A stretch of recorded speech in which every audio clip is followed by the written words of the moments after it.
конце XIX века земельный участок рядом с Сухумским ботаническим садом приобрел шведско-подданный горный инженер Семен Иванович Серебренников. В 1896 году на своем участке он построил красивый двухэтажный особняк, ныне памятник архитектуры. Затем в здании дачи Серебренникова располагался пансион Ковальской. Однако уже в 1916 году Серебренников продал здание дачи администрации Сухумского общества сельского хозяйства. В новом здании Сухумское общество сельского хозяйства организовало музей.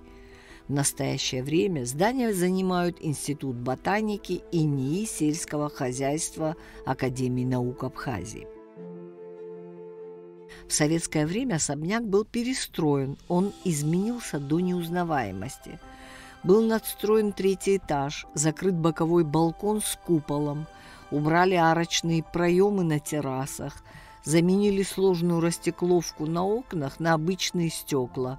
Одним словом, убрали всю архитектурную красоту здания. После Отечественной войны 1992-1993 годов было принято решение провести реставрацию здания.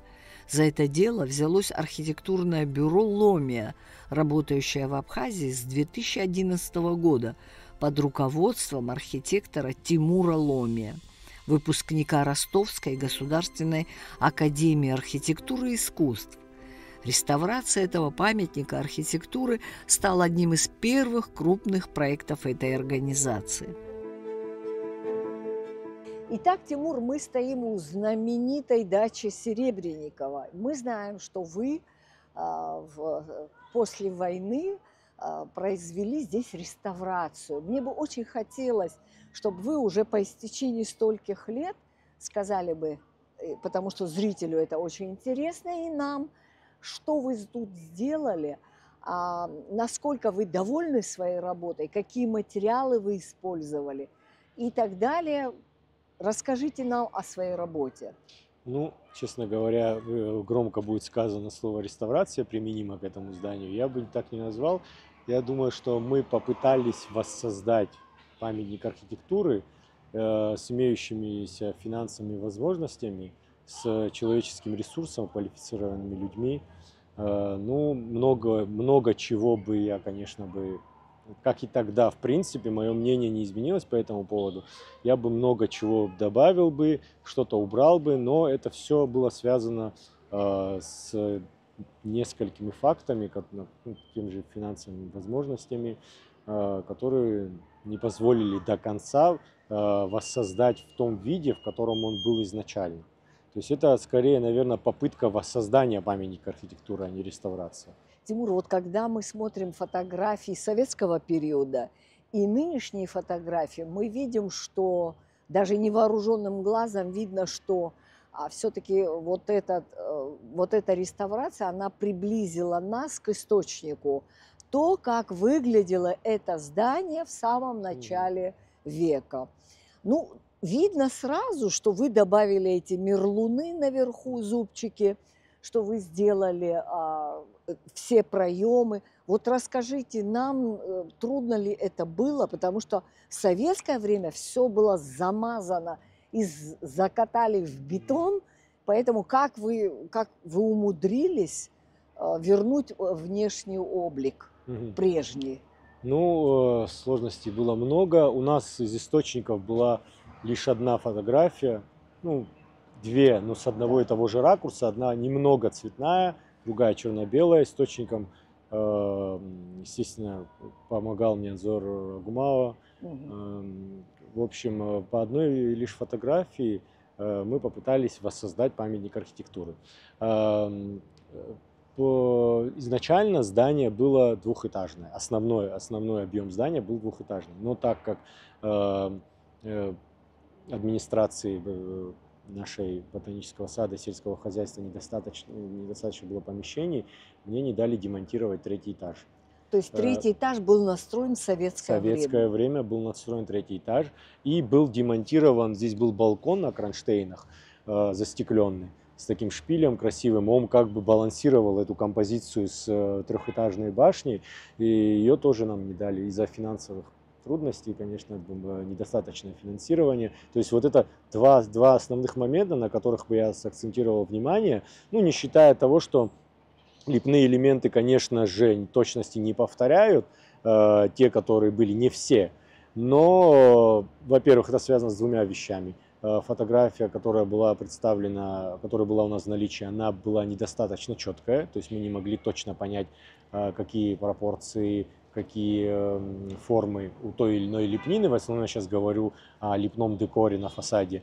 И, соответственно, у нас не было возможностей в те времена, не было технологий, не было тех материалов, которые нам нужны были. Конечно же, много чего можно было бы, конечно, сделать по-другому, но, к сожалению, мы попытались из того, что есть, сделать что-то более-менее подходящее. Ну, там, где получилось стройматериалы, такие более тяжелые, или, скажем, вот мир Луны вы сделали кирпичами, правильно? Да, это эти вещи такие, которые можно сделать как бы неквалифицированному мастеру, просто при трудозатратный, трудоемкий процесс, но это такие вещи, которые можно, в принципе, неквалифицированными рабочими сделать. Они у нас вот бойницы, так называемые, да, на башне, они у нас в том числе и сухарики, они сделаны именно из кирпича, то есть они капитальные, кроме них ничего, весь остальной декор, он, к сожалению, из антивандального пенопласта, потому что это должен был быть, естественно, гипс, ну или хотя бы бетон на крайний случай, но, к сожалению. Значит, вот эти проемы, вот эти стрельчатые проемы, арки, это все пенопласт. Да, нет, сами арочные своды и вот стреловидные как бы арки, они, нет, они сделаны как бы капитально, но вот само обрамление окна, оно сделано из пенопласта. Из пенопласта, увы. Ну и, наконец, вот давайте поговорим вообще, так как наша передача «Архитектура», стили, какие здесь представлены архитектурные стили. Здесь, как и во всем Сухуми, по-моему, понамешано много чего, причем из разных эпох. Если говорить о башне, это типичное замковое строительство. Я бы отнес, наверное, это к стилю Тюдор, еще его называют Тюдор, не Ренессанс. Это правление династии Тюдор. Типичное замковое строительство, архитектурный стиль. Вот, допустим, если мы на фронтон обратим внимание над двумя арочными окнами на фасаде здания, да, то есть они тоже, этот фронтон, относится его форма относится к стилю Ренессанс тоже. Дальше у нас, значит, стреловидные формы арок у нас напоминают, естественно, неоготику, готические все-таки мотивы. Еще мы, если вспомним по старой фотографии, где у нас переплет оконный у нас тоже в виде лепестков со стрельчатыми такими формами, тоже, наверное, больше к неоготике относится. Ну, модерн, естественно, как же без него в Сухуми. И, соответственно, балкон, который был на кронштейнах со шпилем, он тоже застекленный, тоже такие неоготические нотки, потому что это все-таки свойственно вот готике на углах здания пристраивать на кронштейнах балкон. Ну и, конечно же, замковому строительству тоже как бы это присуще.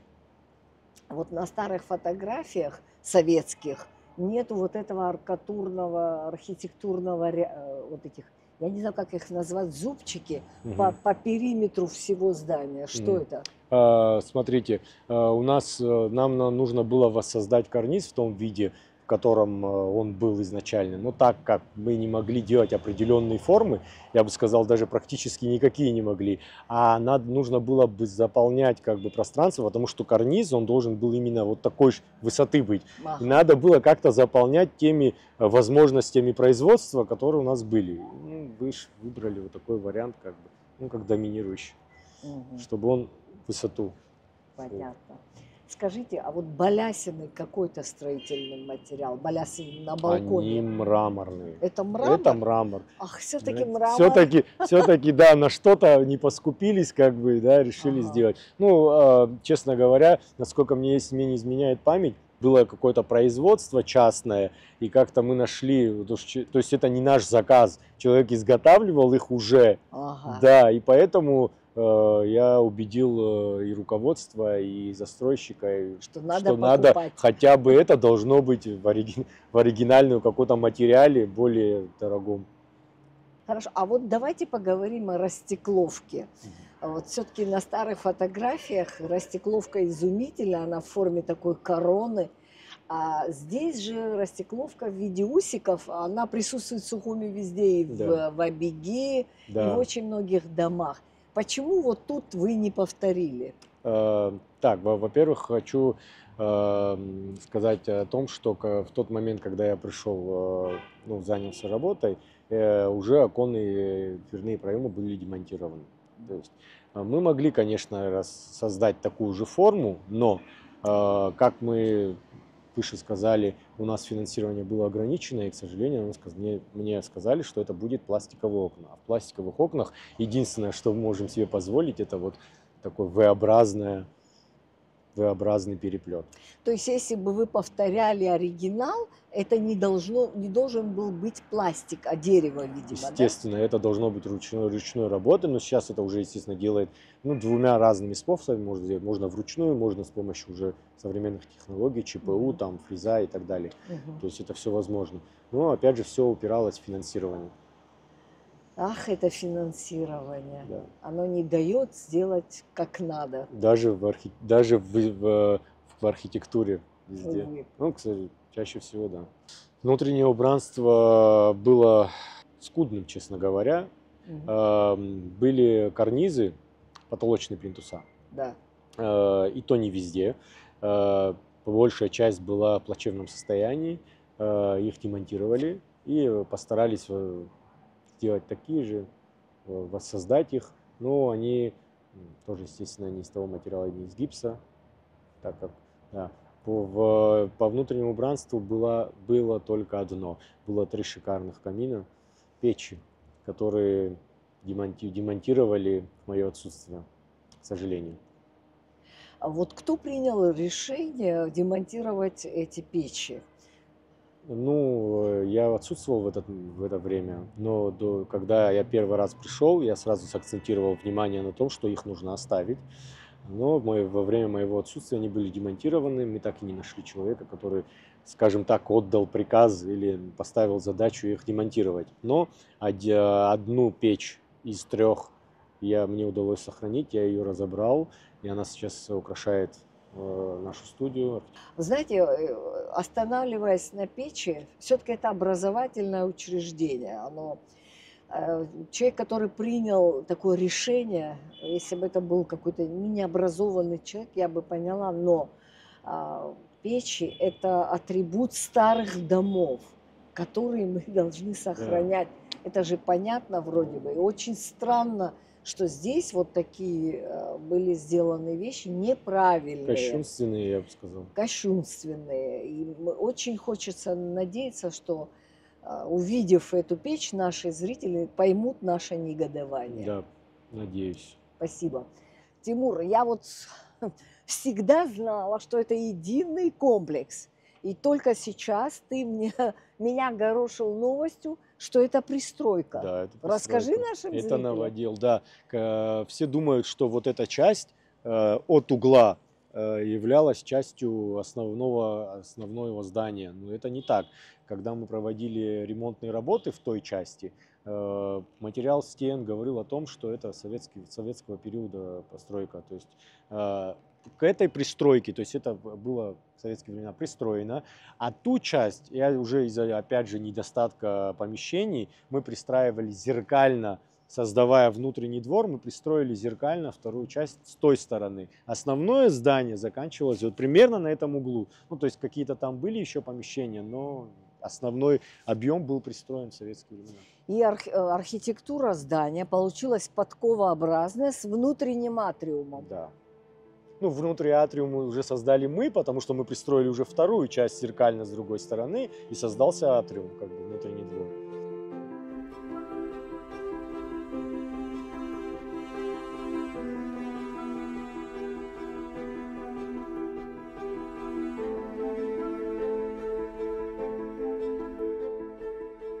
Ну вот мы во внутреннем дворике, все смотрится очень гармонично, и оказывается, здесь очень много пристроек. Да. Например, Да, вот застекленную часть балкона, которую вы видите, да, балкон как таковой был, он существовал, был в плачевном состоянии, он был деревянный.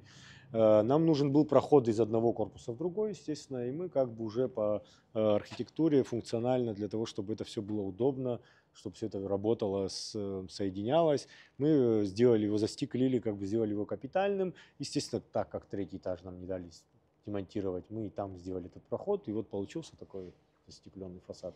то есть все очень удобно для работы.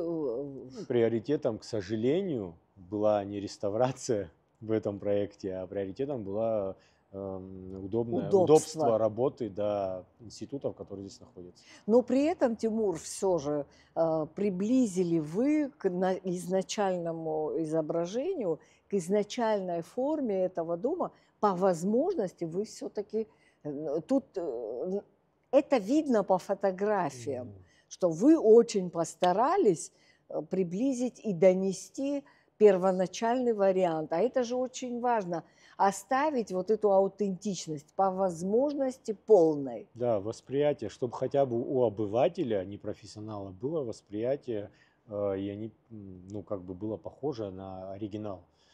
Чтобы вы понимали, здесь было столько, это просто все было отвоевано. Каждое обрамление, каждый шаг был отвоеван боями. Что-то удалось отвоевать, убедить, доказать, что-то нет.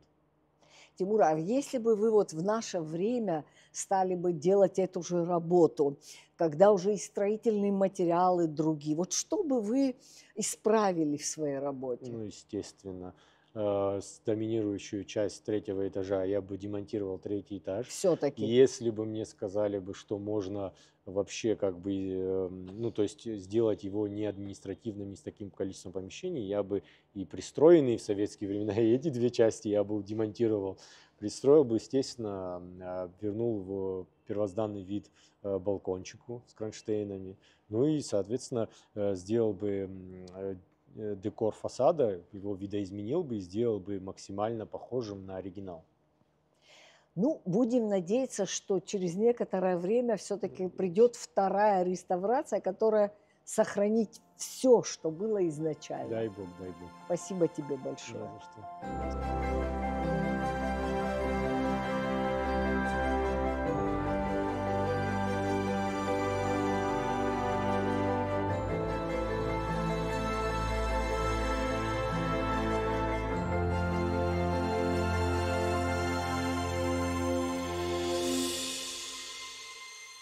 Тимур, ну, со съемки объекта здания ботанического сада мы попали в твой офис потому, что узнали, что ты сохранил одну из печей. Расскажи историю. Ну, начало истории вы знаете. Мы пытались сохранить их на том месте, на котором они были. Но, к сожалению, в мое отсутствие два были демонтированы из трех. И один остался. Вот я его попытался сохранить, потому что там было опасно уже его оставлять. В общем, я его демонтировал аккуратно, насколько это было возможно. Это, кстати, не при демонтаже, он только был в таком состоянии, я его так и оставил, не отреставрировал. И вот здесь собрали уже по-новому его. Угу. Тимур, а вот в чем ценность изразцовых печей, тем более в таком монохромном виде? Ну, они же как бы помимо интерьера, визуального восприятия как бы в интерьере, они еще главная их функция была сохранение тепла. То есть вот эта часть, это не каминная часть, это печь, которая, допустим, на первом этаже у вас камин, на втором этаже в спальне у вас вот такая вот такой вот своего рода декор, и это, ну, печь, которая, вот видите, она из глины, которая покрыта глазурью, и она сохраняет тепло дымохода и от огня снизу, то есть в спальне будет тепло. Это такой вот раньше был такой объект для сохранения тепла, ну, да, правильно? надо же было еще его как-то обыграть эстетично. Вот Да. они вот таким образом, да, дымоходы обыгрывали. Угу. Тимур, и что-то ты говорил о плитке, что один узор не повторяет другой. То есть... Ну да, это же не автоматизированное производство. То есть при сборке было очень много проблем, потому что ни одна деталь не совпадает. То есть здесь делать даже не в миллиметрах, здесь всегда полсантиметра. Мы пытались его собрать более-менее ровно, но ни одна деталь не повторяет по размеру другую. Потому что все вручную. Скажи, а в каком архитектурном стиле? Мне почему-то кажется, что это барокко. Да, напоминает, особенно верхняя часть, конечно, Да. барочная такая, вычурная. Ну, может быть, и да. Нотки модерна, конечно, тоже присутствуют, но в основном, да, слишком не похоже на наш основной фасад здания. Я думаю, что заказчики, которые приходят в твой офис, обращают внимание на Да, эту он удивительную печь. нам родной стал уже, это фишка нашего бюро. Могли же в старину делать предметы? Могли и делали, и сделали их вручную. Все-таки я считаю, что это все-таки более душевное такое, потому что, ну, жизнь была размеренная, другая, каждый был чем-то занят, и, соответственно, наверное, с любовью подходили к каждому предмету, к тому, что делают. Сейчас это все, это можно повторить, и можно повторить это и намного четче, и с размерами, и красивее можно сделать, но это бездушная машина будет делать, а это ручной труд. Это Бесценно. правильно. Тимур, и вот вроде бы эта печь должна была бы быть на своем месте там, в здании ботанического сада. Но спасибо тебе, что ты сохранил нам ее, и мы имеем возможность лицезреть ее хотя бы в твоем офисе. Да. Очень жаль, что остальные две печи утеряны. Да, они были намного красивее. Даже, я бы сказал, конечно, невозможно сравнивать красоту, но там более проработаннее, ну, больше труда вложено в те были. Там один был гипсовый еще. Он вообще был шикарный.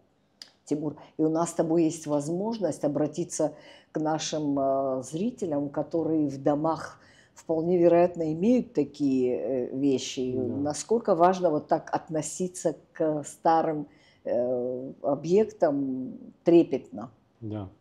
Ну, конечно же, хотелось бы обратиться. Сейчас эта тенденция, конечно же, исправляется по сравнению там, с 2010 годом. Люди уже потихоньку начинают понимать ценность этого всего. Да, и вы, как СМИ, тоже свою роль в это тоже большую вкладываете. Это очевидно, что это нужно делать, сохранять, потому что это наша история.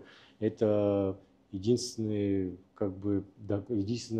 материальное доказательство нашего существования вообще в принципе на этой земле, потому что, как мы знаем, рукописи можно подделать, все можно делать. Это неизменно и будет оставаться всегда, это материально, можно потрогать, можно понять, какого это года, как бы по каким-то анализам лабораторным. То есть это наша история, единственное доказательство. И насладиться красотой. Ну, красотой это, конечно. Спасибо тебе. Вам спасибо. Итак, перед нами редкий случай, когда реставрация вернула первоначальный вид памятнику архитектуры, бесценному наследию нашего города.